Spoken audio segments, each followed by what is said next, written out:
আমি মনে করি নতুন বাংলাদেশ গঠনে তার নেতৃত্ব দেশ এবং জনগণের জন্য অত্যন্ত প্রয়োজন। আমি বিশ্বাস করি সংস্কার, বিচার এবং সুষ্ঠু নির্বাচনের ক্ষেত্রে জনাব তারেক রহমান গুরুত্বপূর্ণ ভূমিকা রাখবেন। দর্শক, আজকের গুরুত্বপূর্ণ আপডেটে আপনাদেরকে স্বাগত। নতুন বাংলাদেশ গড়তে তারেক রহমানের নেতৃত্ব অন্তত প্রয়োজন বললেন রাশেদ। নতুন বাংলাদেশ গঠনে বিএনপির ভারপ্রাপ্ত চেয়ারম্যান তারেক রহমানের নেতৃত্ব দেশ ও জনগণের জন্য অন্তত প্রয়োজন বলে মনে করছেন গণপরিষদের সদস্য সাবেক সাধারণ সম্পাদক মোহাম্মদ রাশেদ খান। তিনি বলেন, আমি বিশ্বাস করি সংস্কার, বিচার এবং সুষ্ঠু নির্বাচনের ক্ষেত্রে তারেক রহমানের গুরুত্বপূর্ণ ভূমিকা রাখবে।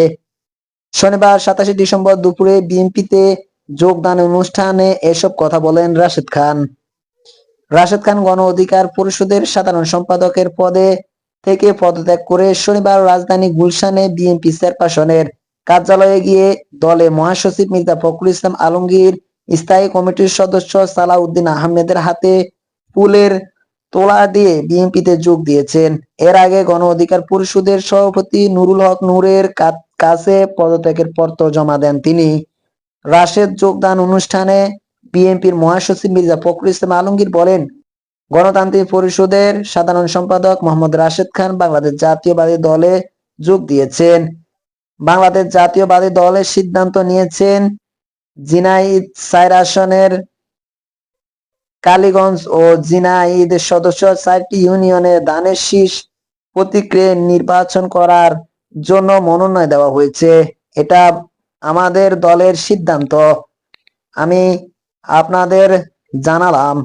সেই সঙ্গে আমি আপনাদের অনুরোধ করব, ঝিনাইদহ 4 আসনের বিএনপির সফল নেতাকর্মী রাশেদ খানের সঙ্গে কাজ করার জন্য, সর্বশক্তি দিয়ে তাকে বিজয় করার জন্য। রোববার মনোনয়নপত্র জমা দেবেন মাওলানা মামুনুল হক। বাংলাদেশের খেলাফত মজলিসের আমির মাওলানা মোহাম্মদ মামুনুল হক ঢাকা 13 সংসদীয় আসন থেকে আসন্ন জাতীয় সংসদ নির্বাচনে অংশ নেবার লক্ষ্যে মনোনয়নপত্র জমা দেবেন। তিনি রোববার 28 ডিসেম্বর দুপুর 12টার দিকে রাজধানী আগারগাঁও ঢাকা জেলা নির্বাচনে কর্মকর্তা কার্যালয়ে গিয়ে মনোনয়নপত্র জমা দেবেন। এ সময় তার সঙ্গে দলের নেতাকর্মীরা উপস্থিত থাকবেন। শনিবার 27 ডিসেম্বর মামুনুল হকের ব্যক্তিগত সহকারী মাওলানা জাকিরুল হোসেন এই তথ্য নিশ্চিত করেছেন। এদিকে ঢাকা 13 আসনের প্রচারণা চালিয়ে যাচ্ছে জামাতে ইসলামী নির্বাহী পরিষদ সদস্য মোবারক হোসেন। অন্যদিকে জামাতে যোগ দিয়েছেন শিবিরের সভাপতি জাহিদুল ইসলাম। বাংলাদেশ জামাতে ইসলামীতে যোগ দিয়েছেন ছাত্র শিবিরের সদস্য কেন্দ্রীয় সভাপতি জাহিদুল ইসলাম। শনিবার 27 ডিসেম্বর জামাতের বসুন্ধরা কার্যালয়ে দলটির আমির ডাক্তার শফিকুর রহমানের উপস্থিতিতে সহযোগী সদস্য ফরম পূরণ করেছেন জামাতে যোগ দেন তিনি।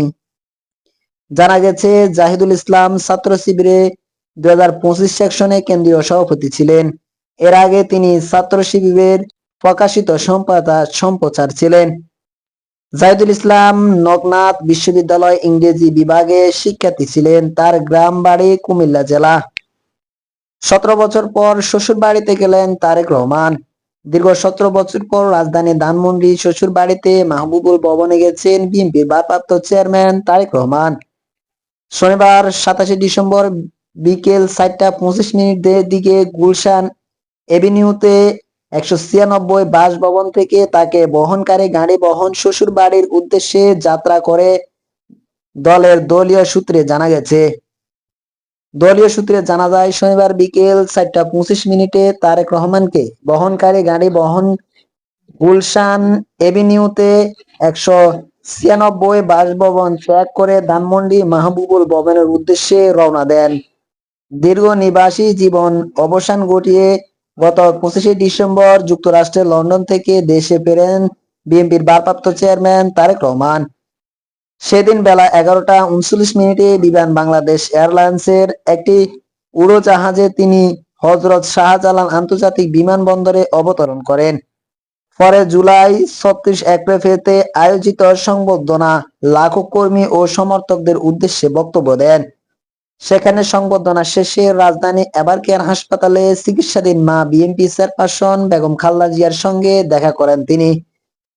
এর আগে ইমিগ্রেশন প্রক্রিয়া শেষে বিমানবন্দরে বিআইসি লাঞ্চ বিএনপির মহাসচিব মির্জা ফখরুল ইসলাম আলমগীর সহ দলের স্থানীয় কমিটির সদস্য তাকে ফুল দিয়ে স্বাগতম জানান। পরে সেখানে উপস্থিত নেতাকর্মীদের সঙ্গে তিনি কুশল বিনিময় ও আলিঙ্গন করেন।